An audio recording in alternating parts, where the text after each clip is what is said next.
It's Red Eye Radio. Gary McNamara and Eric Harley talk about everything from politics to social issues and news of the day. Whether you're up late or you're just starting your day, welcome to the show. From the Uniden America Studios, this is Red Eye Radio. All across America and around the world, we are Red Eye Radio. Good morning. I'm Gary McNamara. He's Eric Harley. Hi. Now, this is an interesting take. Glenn Reynolds in Substack. Some people are predicting a Trump landslide based both on the various predictors and the haplessness of Kamala's part-time campaign and fourth-rate running mate. It's plausible. The nation is not in great shape. Despite the finagling of interest rates and the unemployment figures, expect a bigger than usual downward revision of the employment numbers for this month after the election.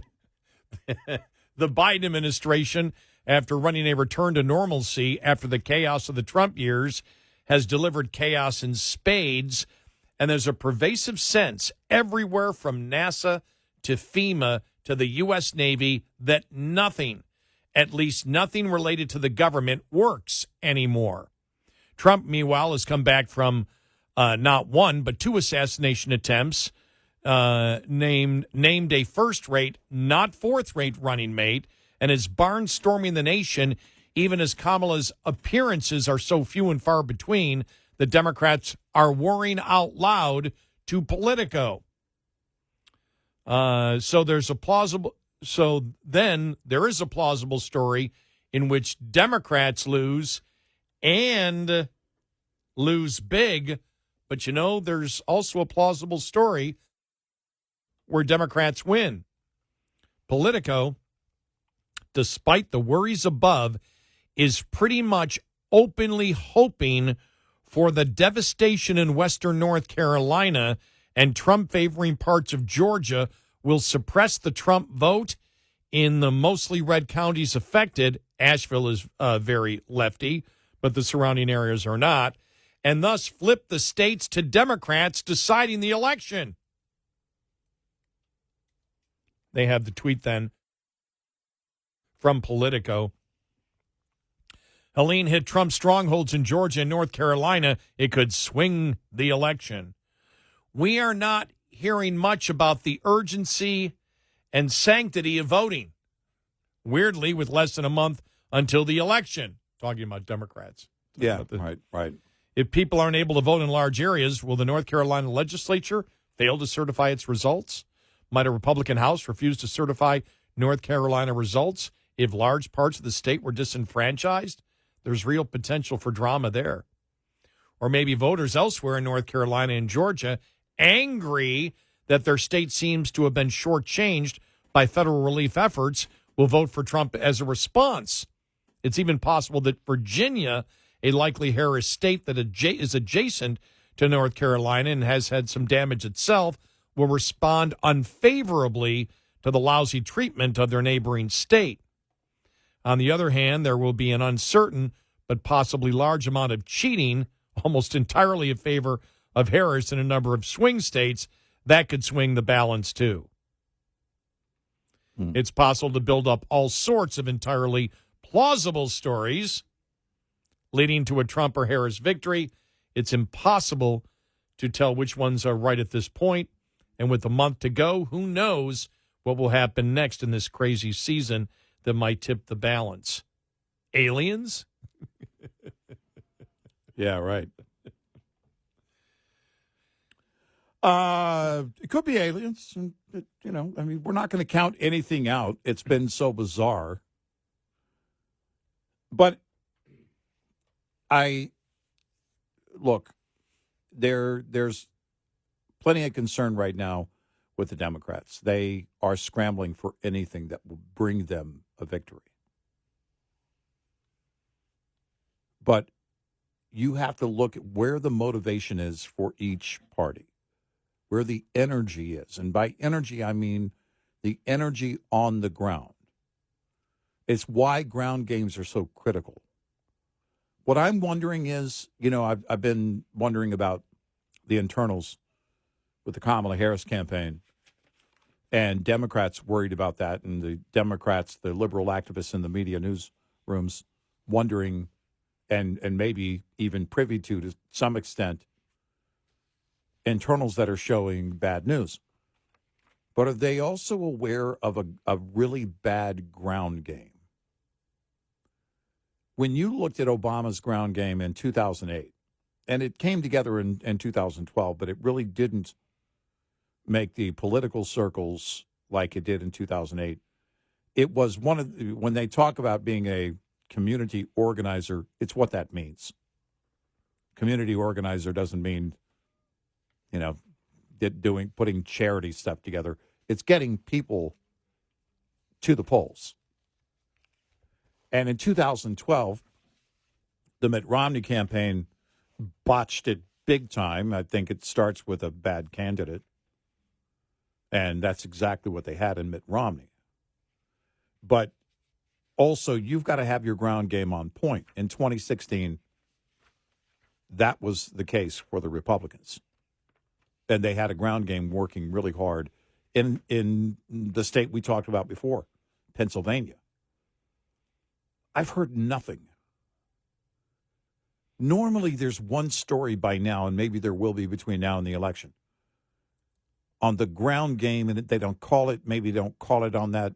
Call it that on the report, but it would be usually a local news report that kind of rises up and gets some national attention. On the door to door, that's what the ground game is. You've got to. We had the one guy from Texas, a Democrat delegate, who said he was not going to vote for Kamala Harris because the Democrats just totally ignored the rules, and he believes broke the rules. And so, as a delegate, he was not going to vote for her. But he made a point in that conversation when he called us and said that it really is about your precinct captain. That's who will win. Each of your precinct captains, they're going to help you win. They're going to really be the key to you winning any election. That's the ground game. If you're on point, then those precinct captains are energized to do that. Where is the energy in the Kamala Harris campaign? Where is that ground game? Where is some sense of that movement? You hear what happens is from that, you hear the chatter, and it almost always rises to the top when the Democrats have it together on a large scale.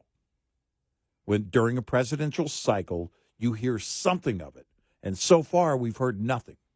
Again, maybe something will happen, and maybe somebody will do that story between now and Guardian 4 weeks from tomorrow. Guardian did one on the Trump campaign that they've got Elon Musk and, what is it, the American PAC. I can't think of the name of it.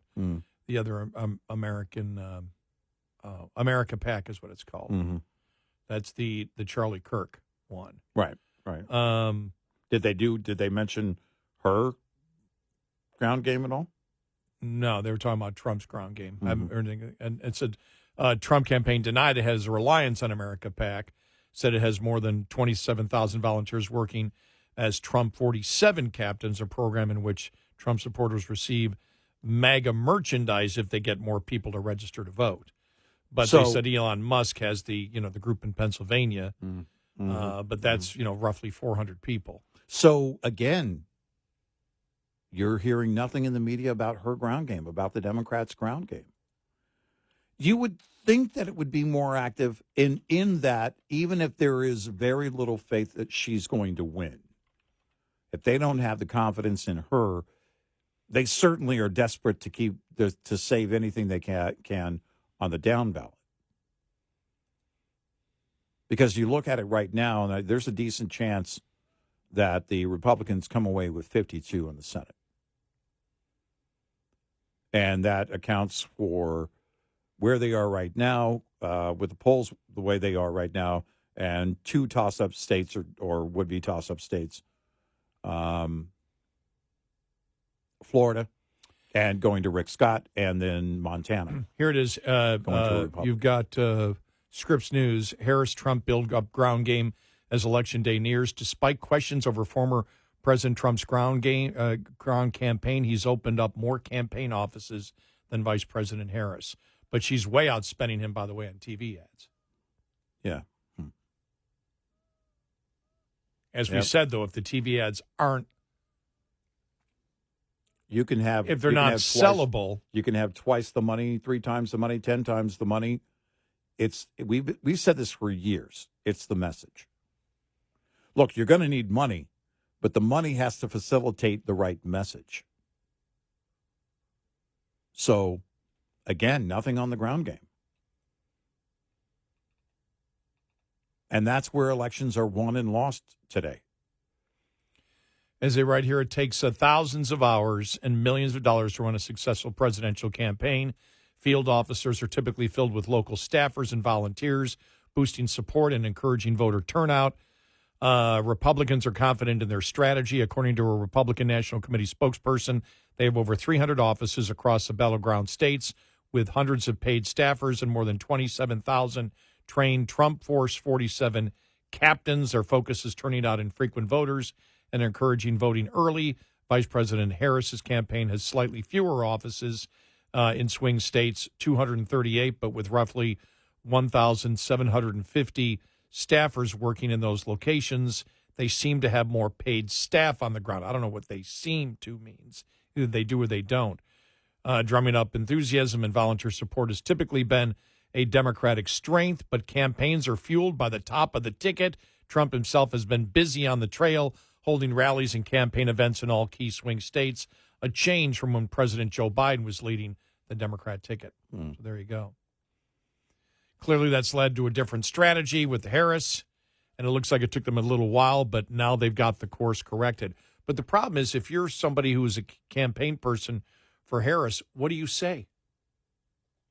I don't know what you say, because, again, it's what I said about the ground game for Mitt Romney. You can have the best ground game, but if your candidate isn't getting it across, then you're in trouble. And that's just like with the spending. You can have all the money and all the buys set up in the media, but it doesn't matter if the message is not going to connect. You have to. The euphoria that carried 2008, the energy behind the Obama campaign, looking back, was undeniable.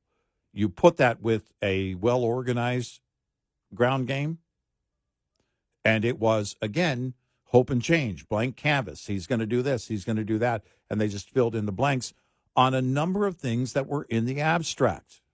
When this happens, when that happens, when this happens, if this happens. If you had a great ground game right now, if she had a great ground game right now, you make the great point. What would they say? With Trump, it's easy.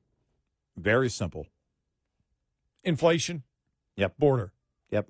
That's it. He's handled it before. He'll do it again. Do you remember what it was like financially for you and your family when he was president? Okay. It's interesting because on Friday, I was in the back of the house. The doorbell rang. I never answer my door. I just don't. It's like unless I'm expecting somebody over. Right. Yeah. Doorbell rings. I got my phone. I'm in the back of the house. I look and I see some teenage kid with the clipboard.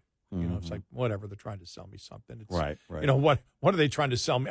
I did think, what are they trying to sell me now? And so after they left, I go to the door 5 minutes later, and it was somebody for Cruz. Ted Cruz. Oh. They left it on my door. Okay. And I was out there 5 minutes before. There was nothing on my front door. I was out in the driveway. When I came in the house, back of the house, doorbell rang. I looked and I go, wow. But it was like a teenager. Wow, I don't know how effective that is. Well, I don't know. Interesting that a young person would. I'm guessing they're not paid. They're volunteer. I would guess, at that level, they're going to be a volunteer. So. I wish I would have answered the door now. Right. I wanted to see, okay, what do you, how are you going to sell this to me? Yeah. Now, you don't have to sell it to me. This is Texas, for God's sakes. Right, yeah. And Cruz and I'd especially love to hear a young person talk about it. Yeah. I wish I would have answered the door. Yeah. All right. 866-90 Red Eye. This morning's USDA Farm Report is brought to you by Howe's Products. Tested, trusted, guaranteed since 1920.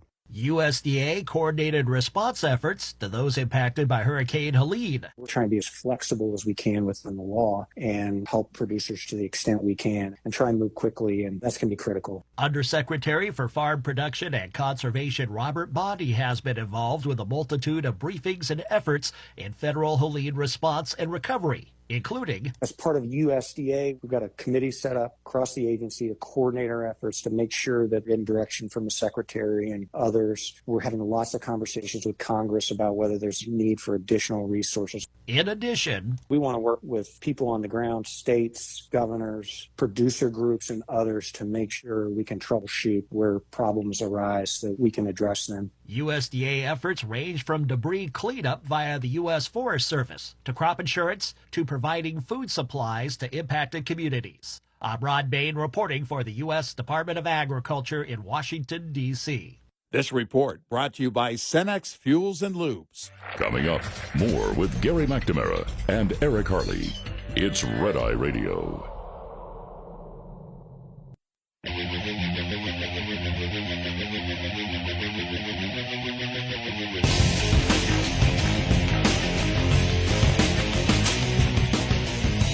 It's Red Eye Radio. He's Eric Harley, and I'm Gary McNamara. This has to be the worst take ever, as we talked about the ground game. Mm-hmm. I read further in that article that was in Scripps News. Yeah. And they said, after launching her candidacy with a robust travel schedule, Harris hasn't been as active on the trail recently, but both she and running mate Governor Tim Walz still have day jobs. At the end of the day, you have Donald Trump, who is simply former something, but not actually currently holding any title, and a senator who is on recess compared to the vice president and a sitting governor. So they certainly have to have more balance. They're both current executives, said a Democratic strategist.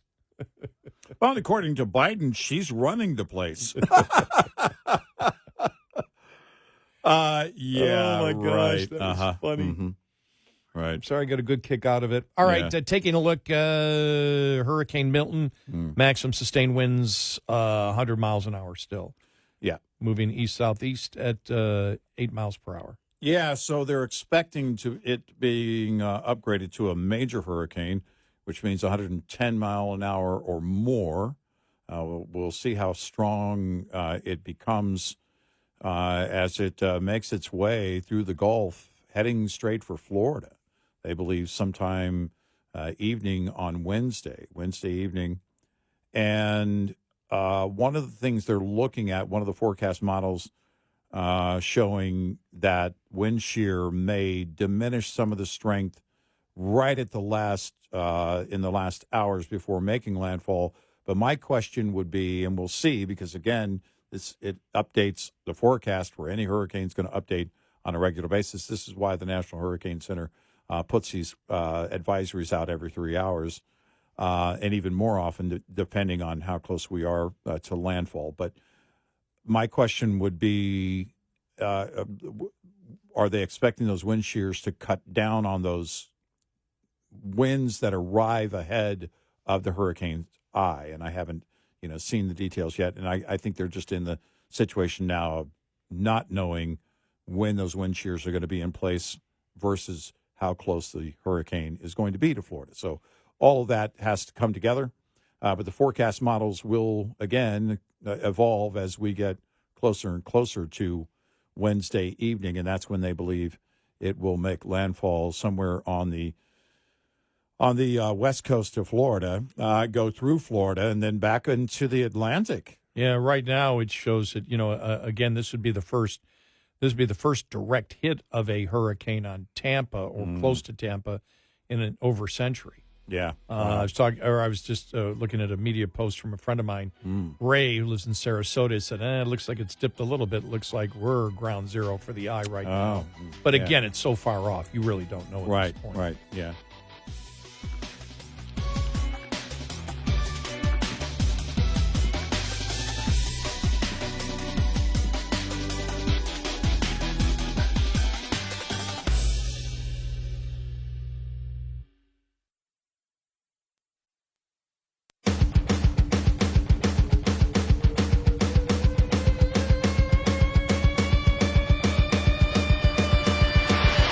This is not your safe place. Red Eye Radio.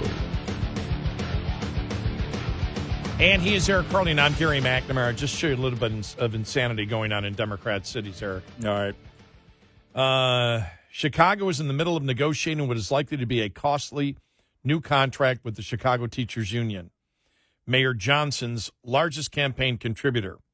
Since the Chicago School District cannot afford the hefty raises, this is from the Wall Street Journal, by the way, and benefits that the Chicago Teachers Union is demanding, the mayor has suggested that the Chicago Public Schools take out a $300 million short-term, high-interest rate loan to cover the shortfall.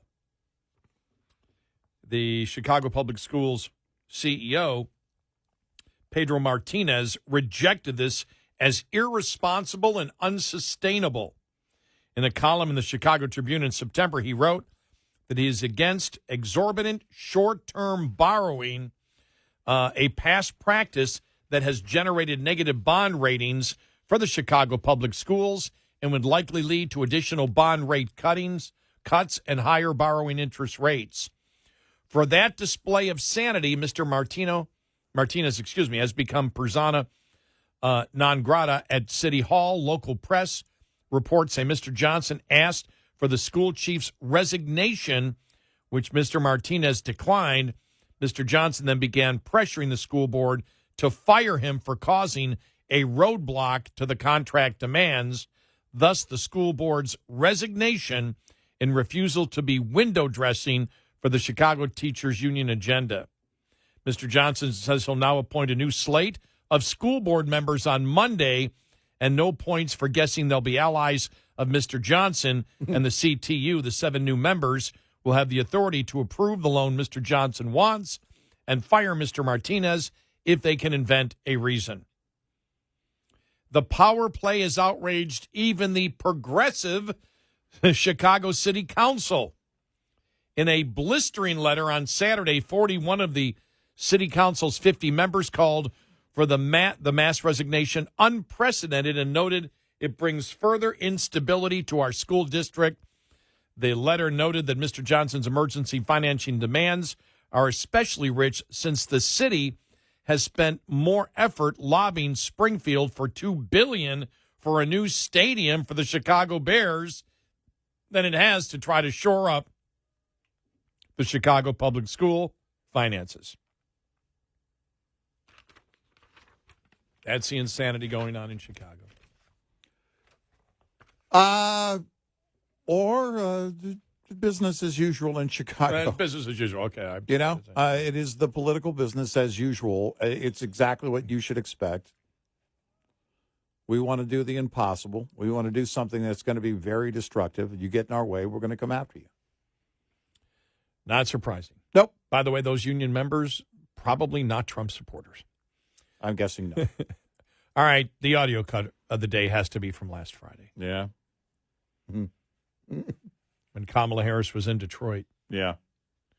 And she had just been introduced, and she was going to talk about the fact that there wasn't going to be a longshoreman union strike and looking for that union vote in Michigan. Well, sorry. Biden decides, I thought he did it once or twice. He had never done it. First time ever he walked out when Karine Jean-Pierre was out there on stage. I thought it was the first time. It was the first time. Yeah. And I was thinking if he had done it before, I was probably thinking he walked into the restroom, but it wasn't the restroom. And he did it to throw her under the bus like you can't believe. My. I've never seen this. I mean, this is why I don't know. I don't know how many more elections I have, but, I mean, nothing has beaten this one. Nothing has beaten what the Democrats have done in this one. You have plenty more elections. Come on. You're fine. You're young at heart. That's what counts. Okay. It's the thought that counts. It's age is just a number. All those other things. What other reason did he have for going in? They say he doesn't believe that this was a time he didn't believe he was getting enough credit for what he was doing. Well, when you remember. I just blurted out a word I can't blurt out. I just almost blurted out a word I can't blurt out. Because she's been saying, I'm not like him, I'm not like him, I'm not like him. And so he figures now everybody's down on him. What are you talking about? We did great. In fact, you have all been saying, this is the thing. Kamala and all the Democrats have been saying, no, he did such a great job. He did such an incredible job. It was just time to move on to a new generation. We want nothing to do with him. No, I disagree with him. No, I haven't changed any of my values at all, but I've changed all my values. It's like, well, wait a minute. And do you agree with him on this? No, we don't. Well, we haven't, they can't explain it. Here's the thing. If you hear me mumbling and stumbling, I'm doing that on purpose. Yeah. Because that's what they're doing. But right. Here it is. You ready? Here we go. All right, here we go. There have obviously been a number of crises that the country has been facing over the past several days with the hurricane, with the port strike, with the situation in the Middle East. Can you talk about how your vice president, who is running for the presidency, has worked on these crises and what role she has played over the past several days? Well, I'm in constant contact with her. She's aware we're singing from the same song sheet. She helped pass all the laws that are being employed now.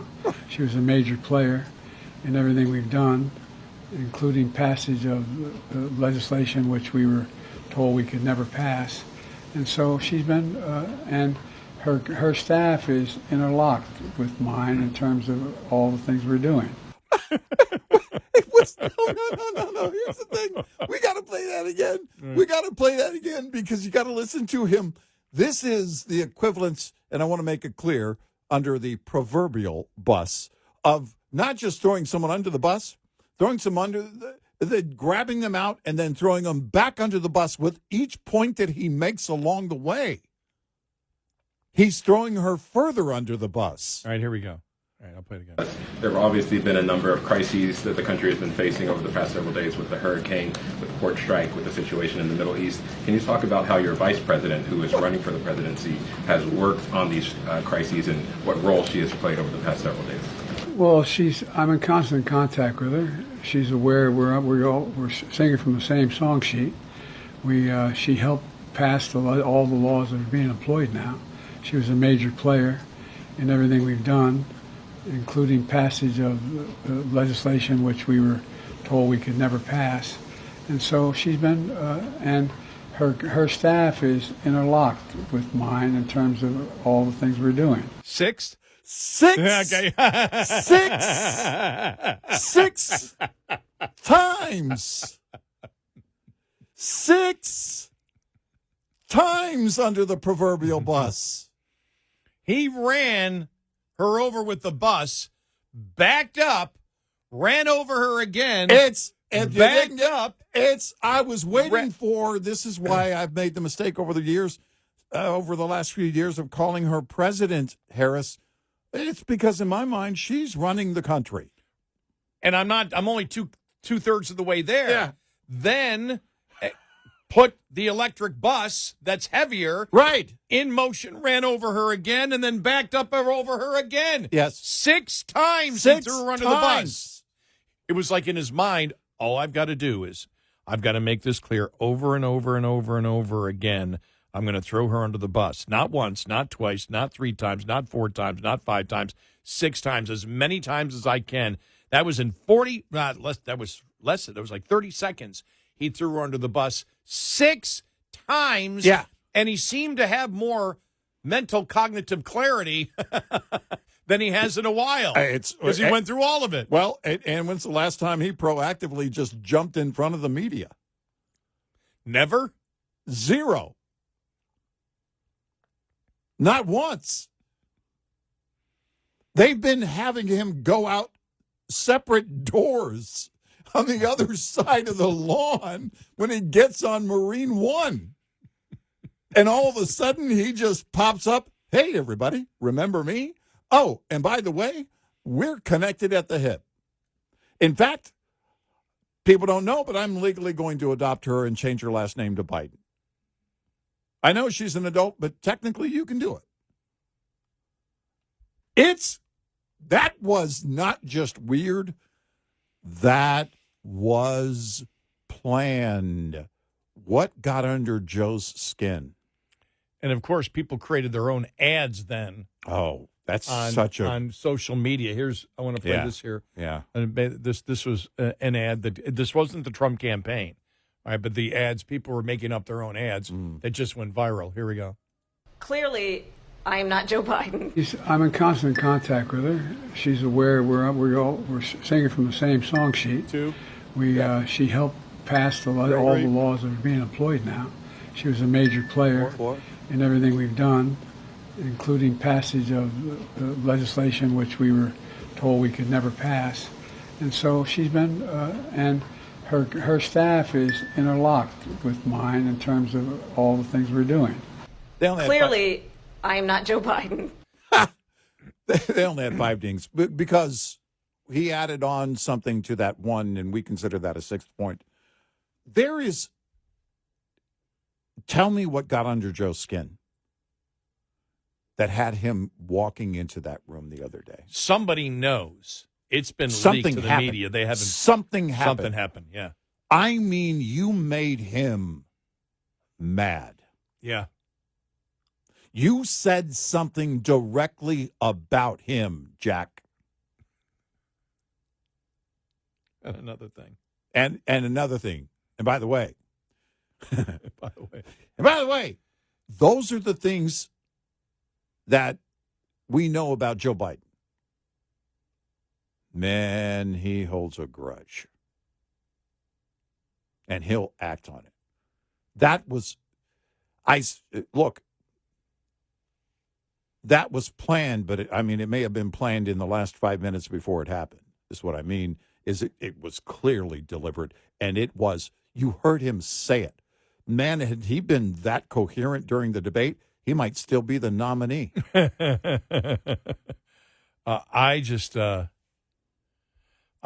I saw that happen, I just said, this can't be real. This has to be a Babylon Bee. Nobody's going to do that. Nobody is going to do that to destroy. I've never seen this in American politics. Well, There's been nothing like this ever. Well, for me, okay, I'm waiting for the shoe to drop and go, sorry, it was AI. It never happened.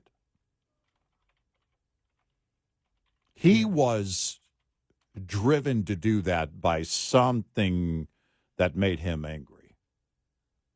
Her campaign did something. Somebody said something about him out loud somewhere, and it got back to him.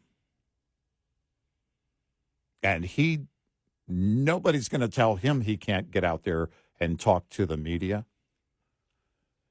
That wasn't legacy building. There's plenty of time between November 5th and January 20th to do that. If that's really what was at play, that's not about legacy building. Him getting credit for not getting enough credit for all the things that he's done. No, this is, trust me, he's getting the credit in the form of inflation and a broken border. That's the credit that he's due. But he's mad. He's mad. And finally, from the Babylon Bee, a couple of headlines. She's going to be making more public appearances, but fearing for her safety, Kamala Harris will only appear in public behind soundproof glass until Election Day. And finally, my favorite, FEMA arrests Noah for running unauthorized flood rescue operation. I love that, too. And, man, that one's also kind of sad. Another kind of one of those gut punch moments. Yeah. Kind of funny because it's true. 866-90-RED-EYE. Coming up, more with Gary McNamara and Eric Harley. It's Red Eye Radio.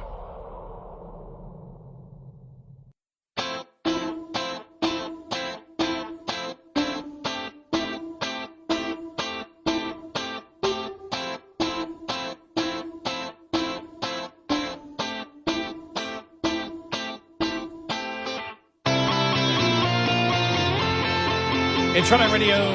He's Eric Harley, and I'm Gary McNamara. I was looking at the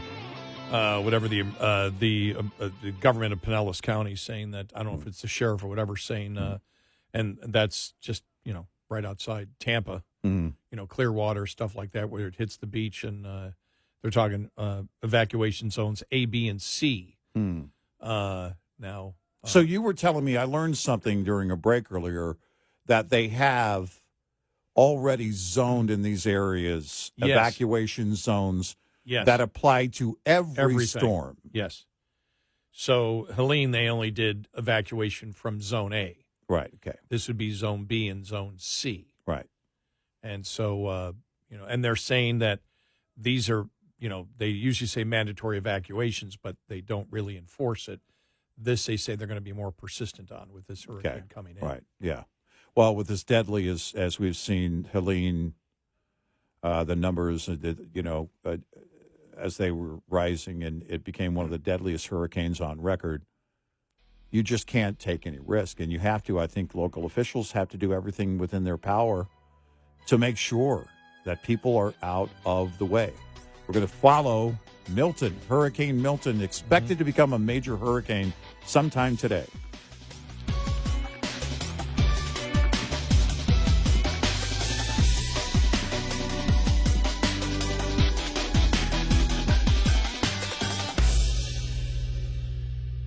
This is Red Eye Radio on Westwood One.